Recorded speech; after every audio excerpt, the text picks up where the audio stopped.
Hi hello ನಮಸ್ಕಾರ. ಎಲ್ಲರಿಗೂ ಹೊಸ ವರ್ಷದ ಹಾರ್ದಿಕ ಶುಭಾಶಯಗಳು. ಆರ್ಬಿಟ್ ಮತ್ತು ಸೇವಾ ಸಂಗಮ ಸಮಾಜ ಸೇವಾ ಸಂಸ್ಥೆಯ ವಾರದ ಸುದ್ದಿಗಳಿಗೆ ನಿಮಗೆಲ್ಲರಿಗೂ ಸ್ವಾಗತ. ಈ ವಾರದ ಸುದ್ದಿಗಳ ಬಗ್ಗೆ ನಿಮ್ಮ ಅಭಿಪ್ರಾಯವನ್ನು ಕಾಮೆಂಟ್ ಮೂಲಕ ಹಂಚಿಕೊಳ್ಳಿ. ಜನವರಿ 1ರಂದು ಬಾಲ್ಕಿ ತಾಲೂಕು ಹೊನ್ನಾಳಿ ಗ್ರಾಮದಲ್ಲಿ ಆರ್ಬಿಟ್ ಸಂಸ್ಥೆ ಸಂಯುಕ್ತಾಶ್ರಯದಲ್ಲಿ ಮಾನಸಿಕ ಅಸ್ವಸ್ಥರ ಆರೈಕೆದಾರರ ಸಭೆ ಹಮ್ಮಿಕೊಳ್ಳಲಾಯಿತು. ಸಭೆಯಲ್ಲಿ ಆರೈಕೆದಾರರ ಆರೋಗ್ಯ ವಿಚಾರಿಸಿ ಫಲಾನುಭವಿಗಳಿಗೆ ಪ್ರೀತಿ, ಕಾಳಜಿ ಹಾಗೂ ಸರಿಯಾದ ಆರೈಕೆ ನೀಡುವ ಮಹತ್ವವನ್ನು ವಿವರಿಸಲಾಯಿತು. ಈ ಸಭೆಯಲ್ಲಿ 9 ಜನ ಆರೈಕೆದಾರರು ಭಾಗವಹಿಸಿ ಮಾಹಿತಿಯನ್ನು ಪಡೆದುಕೊಂಡಿದ್ದಾರೆ. ಬರೋಬರದ ಹೋದ್ ತಿಂಗಳು ನೀವು ಹಾಸ್ಪಿಟಲ್ ಕರ್ಕೊಂಡ್ ಬಂದಿಲ್ಲ. ಪ್ರತಿ ತಿಂಗಳು ಬರ್ಬೇಕು, ಒಂದ್ ತಿಂಗಳು ಬಿ ಮಿಸ್ ಮಾಡ್ಬಾರ್ದು. ಪ್ರತಿ ತಿಂಗಳು ಬರ್ಬೇಕು. ಪ್ರತಿ ತಿಂಗಳು ಮೇಡಮ್ ಅವ್ರು ಯಾವ ಟ್ಯಾಬ್ಲೆಟ್ಸ್ ಹೇಳ್ತಾರ ಅವ್ರ tablet correct time to time ಕೊಡ್ಬೇಕು.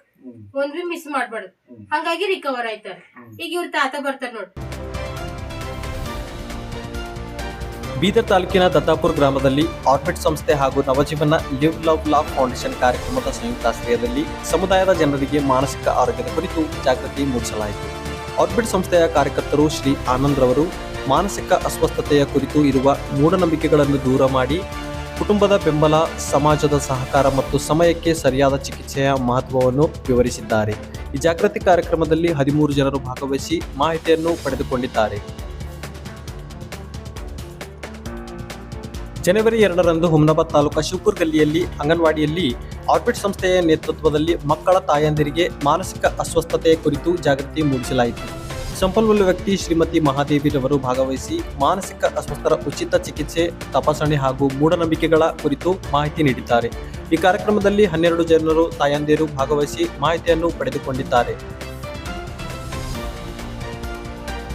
ಬಸವಕಲ್ಯಾಣ ತಾಲೂಕಾ ನಾರಾಯಣಪುರ ಗ್ರಾಮದಲ್ಲಿ ಮಾನಸಿಕ ಅಸ್ವಸ್ಥರ ಆರೈಕೆದಾರರ ಗುಂಪಿನ ಸಭೆ ನಡೆಸಲಾಯಿತು. ಸಭೆಯಲ್ಲಿ ಫಲಾನುಭವಿಗಳಿಗೆ ಔಷಧಿಯನ್ನು ಪ್ರತಿದಿನ ವೈದ್ಯರ ಸಲಹೆಯಂತೆ ನೀಡುವ ಮಹತ್ವ, ಔಷಧಿ ತಪ್ಪಿಸಿದರೆ ಉಂಟಾಗುವ ಸಮಸ್ಯೆಗಳು ಹಾಗೂ ಫಲಾನುಭವಿಗಳ ನಿದ್ರೆ, ಆಹಾರ ಮತ್ತು ವರ್ತನೆಯಲ್ಲಿ ಕಾಣುವ ಬದಲಾವಣೆಗಳನ್ನು ಗಮನಿಸುವ ಕುರಿತು ಚರ್ಚಿಸಲಾಯಿತು. ಯಾವುದೇ ಬದಲಾವಣೆ ಕಂಡುಬಂದಲ್ಲಿ ತಕ್ಷಣ ಆರೈಕೆ ಸಿಬ್ಬಂದಿ ಅಥವಾ ವೈದ್ಯರಿಗೆ ಮಾಹಿತಿ ನೀಡಬೇಕೆಂದು ತಿಳಿಸಲಾಯಿತು. ಈ ಸಭೆಯಲ್ಲಿ 8 ಜನರು ಆರೈಕೆದಾರರು ಭಾಗವಹಿಸಿ ಸಂಪೂರ್ಣವಾಗಿ ಮಾಹಿತಿಯನ್ನು ಪಡೆದುಕೊಂಡಿದ್ದಾರೆ. ಜನವರಿ 2ರಂದು ಬಸವಕಲ್ಯಾಣ ತಾಲೂಕಾ ಧನ್ನೂರ್ ಆರ್ ಗ್ರಾಮದ ಸರ್ಕಾರಿ ಹಿರಿಯ ಪ್ರಾಥಮಿಕ ಶಾಲೆಯಲ್ಲಿ ಆರ್ಬಿಟ್ ಸಂಸ್ಥೆ ಸಂಯುಕ್ತಾಶ್ರಯದಲ್ಲಿ ಮಕ್ಕಳ ಪಾಲಕರಿಗೆ ಮಾನಸಿಕ ಆರೋಗ್ಯದ ಕುರಿತು ಜಾಗೃತಿ ಕಾರ್ಯಕ್ರಮ ಹಮ್ಮಿಕೊಳ್ಳಲಾಯಿತು. ಸಂಪನ್ಮೂಲ ವ್ಯಕ್ತಿಯಾಗಿ ಶ್ರೀ ವಿಜಯಕುಮಾರ್ ಅವರು ಮಾತನಾಡಿ, ಮಾನಸಿಕ ಅಸ್ವಸ್ಥರಿಗೆ ಉಚಿತ ತಪಾಸಣೆ, ಚಿಕಿತ್ಸೆ ಹಾಗೂ ಸಮಾಲೋಚನೆ ನೀಡಲಾಗುತ್ತಿದೆ ಎಂದು ಸಂಪೂರ್ಣವಾಗಿ ಮಾಹಿತಿ ನೀಡಿದ್ದಾರೆ. ಉಚಿತವಾಗಿ ಇವತ್ತು ಮಾಡಿಸ್ಕೊಡ್ತಾ ಇದ್ದೀವಿ. ಅದಕ್ಕಾಗಿ ಇವತ್ತು ನಿಮ್ಮ ಕೂಡ ಅನೇಕರು ಯಾಕಂದ್ರೆ ಸಮಾಜದಲ್ಲಿ ಅವರು ಕಳಪಿತಗೊಂಡು ಅದಕ್ಕಾಗಿ ಆ ಸಮಾಜದಲ್ಲಿ ಯಾರ ಮಾನಸಿಕ ಅಂದ್ರೆ ಸಮಾಜದಲ್ಲಿ ನಾವು ಗೌರವಿಸಬೇಕು. ಬೀದರ್ ತಾಲೂಕಿನ ಕೊಳಾರಿಕೆ ಗ್ರಾಮದಲ್ಲಿ ಆರ್ಬಿಟ್ ಸಂಸ್ಥೆಯ ಸಂಯುಕ್ತಾಶ್ರಯದಲ್ಲಿ ಮಾನಸಿಕ ಅಸ್ವಸ್ಥರು ಮತ್ತು ವಿಶೇಷ ಚೇತನರ ಸಂಘದ ಸಭೆ ನಡೆಸಲಾಯಿತು. ಸಭೆಯಲ್ಲಿ ನವಜೀವನ ಕಾರ್ಯಕ್ರಮದ ಕಾರ್ಯಕರ್ತರು ಶ್ರೀಮತಿ ಪ್ರೀತಿ ಇವರು ಉಚಿತ ಔಷಧಿ ಮತ್ತು ಸರ್ಕಾರಿ ಸೌಲಭ್ಯಗಳ ಕುರಿತು ಮಾಹಿತಿ ನೀಡಿದ್ದಾರೆ. ತಮ್ಮ ಹಕ್ಕುಗಳಿಗಾಗಿ ಧೈರ್ಯವಾಗಿ ಮಾತನಾಡಿ ಸಮಸ್ಯೆಗಳನ್ನು ಗುಂಪಿನಲ್ಲಿ ಚರ್ಚಿಸುವ ಮೂಲಕ ಪರಿಹಾರ ಕಂಡುಕೊಳ್ಳಬಹುದೆಂದು ತಿಳಿಸಿದ್ದಾರೆ.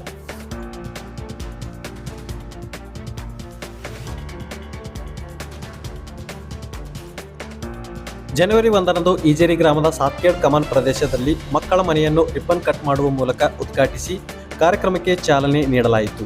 ಸೇವಾ ಸಂಗಮ ಸಂಸ್ಥೆಯ ನಿರ್ದೇಶಕರು ಫಾದರ್ ವಿಕ್ಟರ್ ವಾಸ್ ಅವರು ಮಾತನಾಡಿ, 7 ತಿಂಗಳಿಂದ 3 ವರ್ಷದೊಳಗಿನ ಮಕ್ಕಳ ಸಮಗ್ರ ಅಭಿವೃದ್ಧಿಗಾಗಿ ಮಕ್ಕಳ ಮನೆ ಕಾರ್ಯಕ್ರಮವನ್ನು ಆರಂಭಿಸುವುದರಾಗಿ ತಿಳಿಸಿದ್ದಾರೆ. ಗ್ರಾಮ ಪಂಚಾಯತ್ ಗ್ರಾಮ ಅಭಿವೃದ್ಧಿ ಅಧಿಕಾರಿಗಳಾದ ಶ್ರೀಯುತ ನಂದಕುಮಾರ್ ಡಿ ದೊರೆ ಅವರು ತಾಯಂದಿಯರು ಮಕ್ಕಳನ್ನು ಪ್ರತಿದಿನ ಮಕ್ಕಳ ಮನೆಗೆ ಕಳುಹಿಸುವಂತೆ ಮನವಿ ಮಾಡಿದ್ದಾರೆ. ಅಜಂ ಪ್ರೇಮ್ಜಿ ಫೌಂಡೇಶನ್ನ ರಾಜ್ಯ ಮಕ್ಕಳ ಸಂಯೋಜಕರು ಶ್ರೀ ಗುರುರಾಜ್, ಮಕ್ಕಳ ಮನೆ ಬೆಳಿಗ್ಗೆ 9:30ರಿಂದ ಸಂಜೆ 5 ಗಂಟೆವರೆಗೆ ಕಾರ್ಯನಿರ್ವಹಿಸಲಿದ್ದು ಪೌಷ್ಟಿಕ ಆಹಾರ ಹಾಗೂ ಆರೈಕೆ ಒದಗಿಸಲಾಗುತ್ತದೆ ಎಂದು ತಿಳಿಸಿದರು. ಎಲ್ಲ ಇದನ್ನು ಸದುಪಯೋಗ ಪಡೆದುಕೊಳ್ಳುವಂಥದ್ದು. ಕಾರ್ಯಕ್ರಮದಲ್ಲಿ 30 ಜನ ತಾಯಂದಿಯರು ಭಾಗವಹಿಸಿದ್ದಾರೆ. ಸಂಯೋಜಕರು ಹಾಗೂ ಇಲ್ಲಿರುವ ಪ್ರೀತಿಯ ತಾಯಂದಿರೇ ಹಾಗೂ ಮಕ್ಕಳೇ, ಈ ಒಂದು ಮಕ್ಕಳ ಮನೆಯು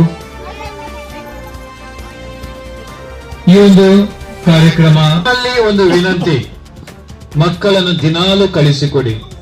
ಕೇವಲ 1 ದಿವಸ 2 ದಿವಸ ಕಳಿಸಿಕೊಟ್ಟು ಪುನಃ ಮನೆಯಲ್ಲಿಟ್ಟಾಗ ಮಕ್ಕಳಲ್ಲಿ ಆರೋಗ್ಯದ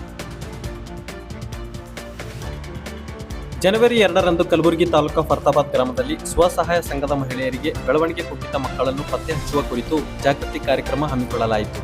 ನಮ್ಮ ಸೇವಾ ಸಂಗಮ ಸಂಸ್ಥೆಯ ವತಿಯಿಂದ ಅಂತಹ ಮಕ್ಕಳು ಅಭಿವೃದ್ಧಿಗಾಗಿ ನೀಡಲಾಗುತ್ತಿರುವ ಉತ್ತೇಜಕ ಚಟುವಟಿಕೆಗಳ ಕುರಿತು ಮಾಹಿತಿ ನೀಡಿದ್ದಾರೆ. ಈ ಕಾರ್ಯಕ್ರಮದಲ್ಲಿ 20 ಜನ ತಾಯಂದಿರು ಭಾಗವಹಿಸಿ ಮಾಹಿತಿಯನ್ನು ಪಡೆದುಕೊಂಡಿರುತ್ತಾರೆ. ಜನವರಿ 2ರಂದು ಕಲಬುರಗಿ ತಾಲೂಕು ಫರ್ತಾಬಾದ್ ಗ್ರಾಮದಲ್ಲಿ ಮಹಿಳೆಯರಿಗೆ ವಿಧವಾ ವೇತನ, ವಿಕಲಚೇತನರು ಹಾಗೂ ವಯೋವೃದ್ಧರಿಗೆ ಸರ್ಕಾರದಿಂದ ಜಾರಿಯಲ್ಲಿರುವ ಪಿಂಚಣಿ ಯೋಜನೆಗಳ ಕುರಿತು ಜಾಗೃತಿ ಮಾಹಿತಿ ನೀಡಲಾಗಿದೆ. ಕಾರ್ಯಕ್ರಮದಲ್ಲಿ 10 ಜನ ತಾಯಂದಿರು ಭಾಗವಹಿಸಿ ಮಾಹಿತಿ ಪಡೆದಿದ್ದಾರೆ.